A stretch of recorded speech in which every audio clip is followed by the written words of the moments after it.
Hello, welcome to another edition of the Pace Report. I'm Brian Pace, reporting live here at the Iridium Jazz Club here in New York City. Mother, actress, author, and now vocalist Molly Ringwald tonight is performing selections off her latest Concord Records release, Except Sometimes. And what you guys are going to really find out about Miss Ringwald is, one, she's an accomplished vocalist. She's also diving into the world of jazz music, and also she's really showcasing her love for the great American Songbook. We sat down earlier and we talked about this brand new CD. We talked about how her father was very instrumental in getting her acclimated and introduced to the world of jazz. And we also sat down and talked about her illustrious career as an actress. In fact, you remember her in movies such as The Tempest, Betsy's Wedding, Pretty in Pink, as well as the legendary Breakfast Club. So sit back, relax, and enjoy the sounds of Miss Molly Ringwald live here at the Iridium Jazz Club here in New York City. Sooner or later you're gonna be mine. Sooner or later you're gonna be fine. Baby, it's time that you face it. I always get my man. Sooner or later you're gonna decide. Sooner or later there's nowhere to hide. Baby, it's time so I wasted and shattered. Let's settle the matter. Baby, you're mine on a platter. I always get my man. But if you insist, babe, the challenge delights me.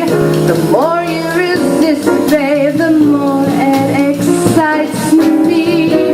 No one I've kissed, babe, ever likes me again.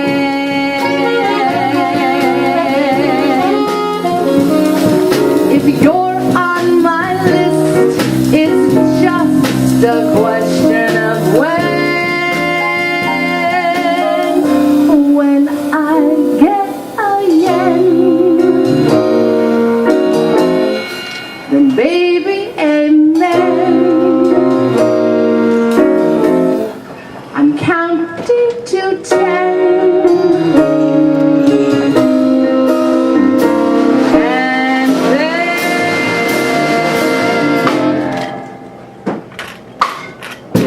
I'm gonna love you like nothing you know. I'm gonna love you and you all alone. Sooner is better than later, so lover, I'll hover upland. This time I'm not only getting, I'm holding my man.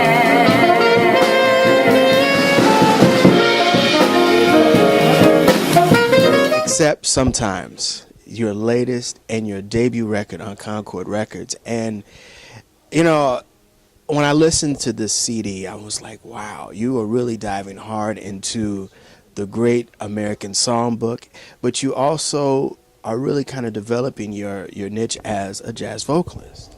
Oh, thank you. Yeah, you know, I've been singing jazz since I was a little kid. My dad's a jazz musician, traditional jazz more than the Great American Songbook, but I've been singing since I was 3.5. Actually, I was singing before I was an actress. A lot of people don't know that. I understand, because I did a lot of research on you. I understand that you were singing and you were on a couple of Disney records as a child also. I was, yeah. Explain your evolution into becoming a vocalist now, because everyone has you as this actress. We know you work with some really, really dynamite directors and wonderful actors and actresses, but how did you really decide at this point in your career that you really wanted to dive into music full time? Well, it's something that I've always done, but I never put a band together. I never performed with anybody other than my dad. And I love the music that my dad listens to, and we listen to together, traditional jazz. But my tastes really sort of veer more towards the Great American Songbook, and singers like Anita O'Day, and Ella Fitzgerald and Blossom Dearie, and more recently Susanna McCorkle was a big influence. And it's just something that brings me great joy. And I thought it's ridiculous not to do something that you can do and that you love to do. So it's just something in the past few years that I've really started to focus on a lot. But I'm also a writer. I write books too. It's the three things I do. I act, I sing, I write books. And a full-time mom. And a full-time mom, yeah. 4 things I do. Tell me about how you decided to put the songs together for your debut. I mean, coming out the gate, you're coming out into some serious songs, yeah. And also the last track is something we're going to hit on in just a second. Also, that I thought was kind of funny, but at the same time, I loved how you did it. Oh, thank you. I think I basically just chose the songs. It was really hard to narrow down the songs, but I tried to focus on ones that were a little bit more obscure, that weren't heard quite as much as Someone to Watch Over Me, or I Got a Crush on You, or My Funny Valentine. All great songs, but ones that we've heard so many times. So I tried to go a little bit more obscure. And also, there has to be a criteria of lyrics that they really have to work for me lyrically. I have to connect with what I'm saying, and I think that has a lot to do with me as an actress, because I bring that to the music. You know what I mean? So I think that's really how I chose the songs. Now, preparing for this, I understand that you have a dynamic pianist as your producer. Also, he's doing dual duties. But how did you guys meet? And tell me how this working relationship, this chemistry, is evolving and is constantly evolving. Well, it's actually kind of an interesting way that we met. I'd always been kind of looking for a pianist that I could work with, other than my dad. I was really spoiled because my dad is, he can transpose any song into my keys. So I'd say, oh, that doesn't work in this key, and he would just, and he always knew my keys. So I was a little bit lazy as a vocalist. So, I was always a little bit daunted to actually work with another pianist other than him. But I was kind of looking, sort of half-heartedly looking. And then I was doing a play in New York and went through almost the entire production. And at the wrap party, there was a big, beautiful Steinway, and this pianist sat down and started to play. And I was shocked. It was Peter Smith, and he was the understudy for Jason Biggs, who I was doing the play with. And I had no idea that he was a jazz musician, and he had no idea I was a jazz singer. And it was like this moment, you, and we were going to start playing together in New York, and then he moved to Los Angeles. So my dreams were dashed. And then 2 years later, I moved to Los Angeles, and he was the first call that I made. And that's really when we started to play, and he started to arrange for me. I know I've waited, know I've been blue, prayed each night for someone exactly like you. Why should we spend money on a show or two? No one does those love scenes exactly like you.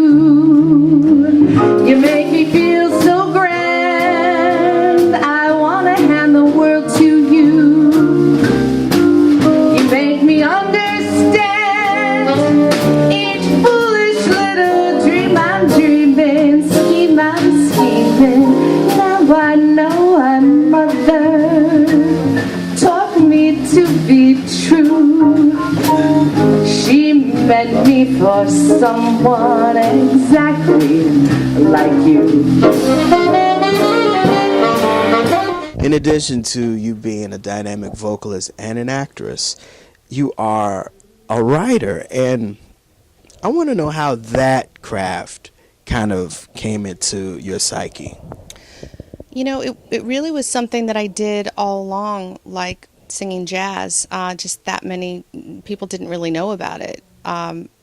It was something that I've always been interested in. Other than music, books were really like my salvation. And so I just kept writing, and I didn't think that I would necessarily ever publish. It was just something that I did because I enjoyed it. And then, like the music, I think I turned 40 years old and thought, if I don't do these things now, I'm never going to do them. And so I got really serious about it. And it just happened to be that these, I had a book coming out and then a jazz album coming out. It's a little bit of happenstance, the way that, that all came about. But it really is the thing that's, really important to me. The book is called When It Happens to You. What's the book about? It's about betrayal. I wanted to write a book about betrayal, and it's really examining betrayal in many different forms. There's the classic marital betrayal, then there's a character that it was an artistic betrayal, there's a mother who betrays her child. It's really sort of examining it from as many different points of view that I could understand. I have often walked down this street before, but the pavement always stayed beneath my feet before. All at once am I several stories high, knowing I'm on the street where you live. Are there lilac trees in this part of town?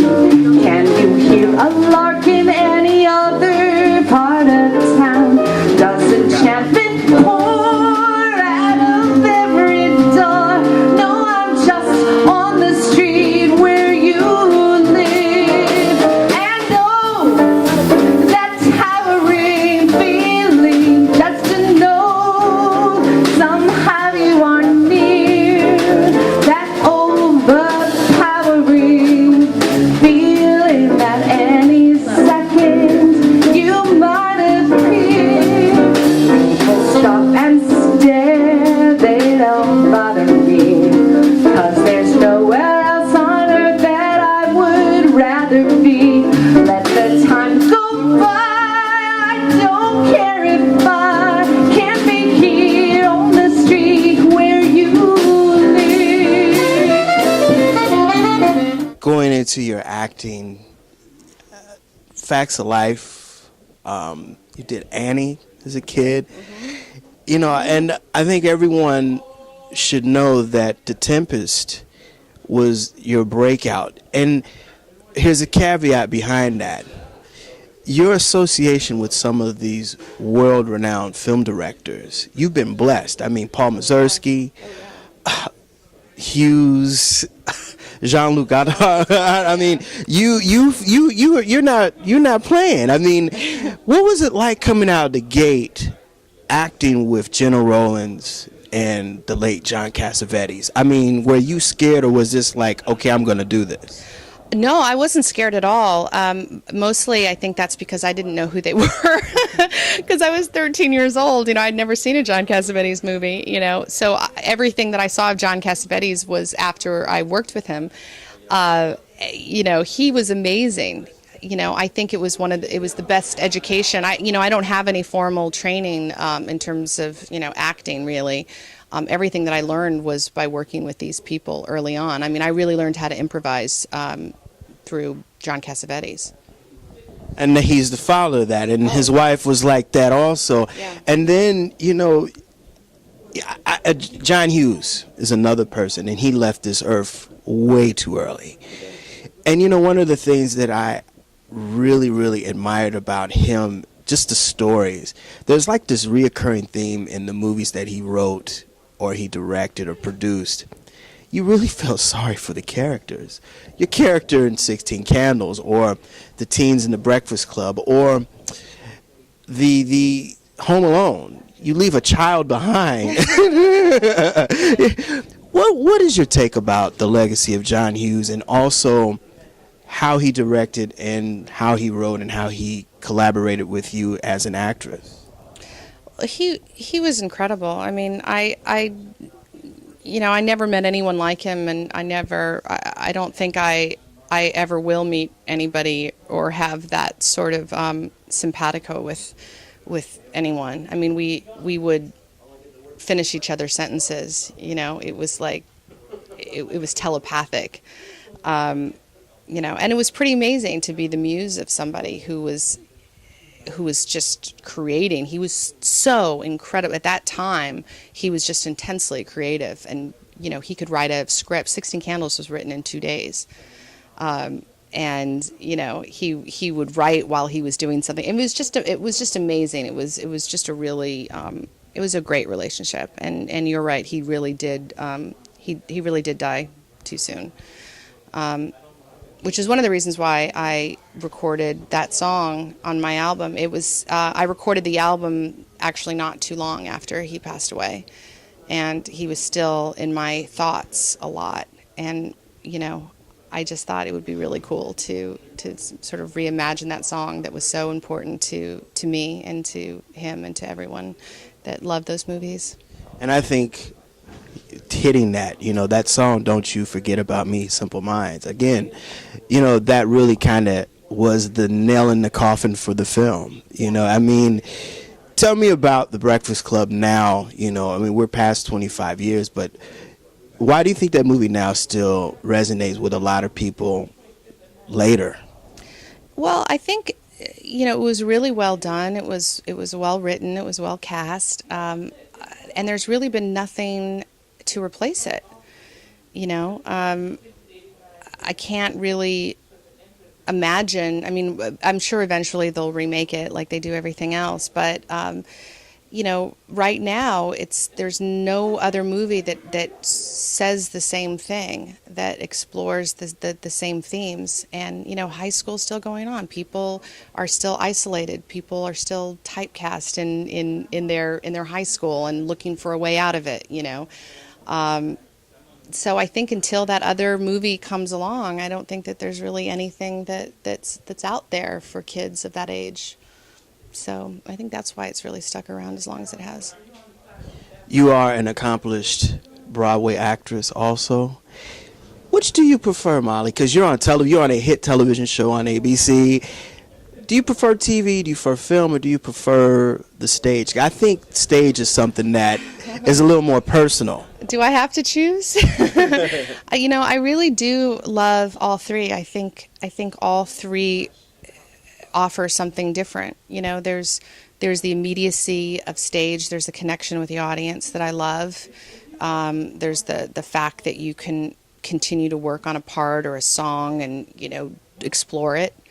You know, then there's the immediacy of television or a low-budget movie where you have to just get it, do it right away, you know, and there's a certain excitement in that. You know, there's an intimacy in film. You know, you're up there really close that you don't have in theater. So, I mean, I really like them all for different things, and I really love to be able to go back and forth. Won't you come see about me? I'll be alone dancing, you know, baby. Tell me your troubles and doubts, giving me everything inside and out. Love's strange, so real in the dark. Think of the tender things that we were working on. Slow change may pull us apart. When the light gets into your heart, don't you forget about me. Don't you forget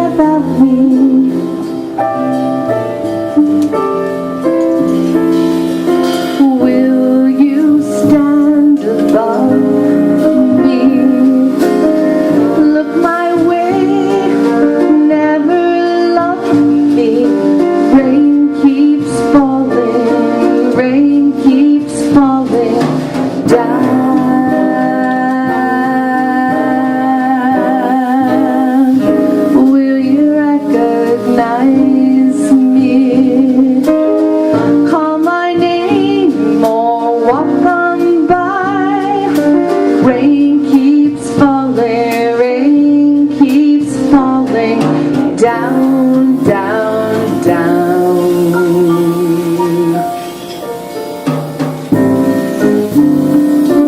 Don't you try to pretend it's my feeling we'll win in the end. I won't harm you or touch your defenses, vanity and security.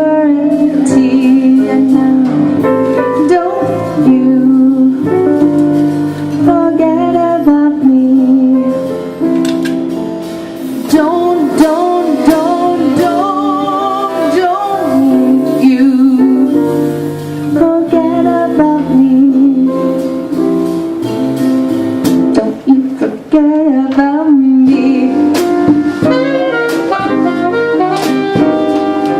Molly, what does jazz music mean to you? Jazz music to me is it's bliss. It's comfort. I think bliss more than anything. It's like Joseph Campbell talks about in The Power of Myth, of following your bliss. For me, that's what jazz music is. It's my happy place. That'll do it again for another edition of the Pace Report. Reporting live here at the Iridium Jazz Club here in New York City. I'd like to personally thank the talented Miss Molly Ringwald for her time, as well as the staff and management here at the Iridium. As always, please visit my website, www.thepacereport.com, for my weekly column as well as my past segments. Until next time, remember, if it's in the groove, it'll make you move. Till next time, peace. Sooner or later you're gonna be mine. Sooner or later you're gonna be fine. Baby, it's time that you face it. I always get my man. Sooner or later you're gonna decide.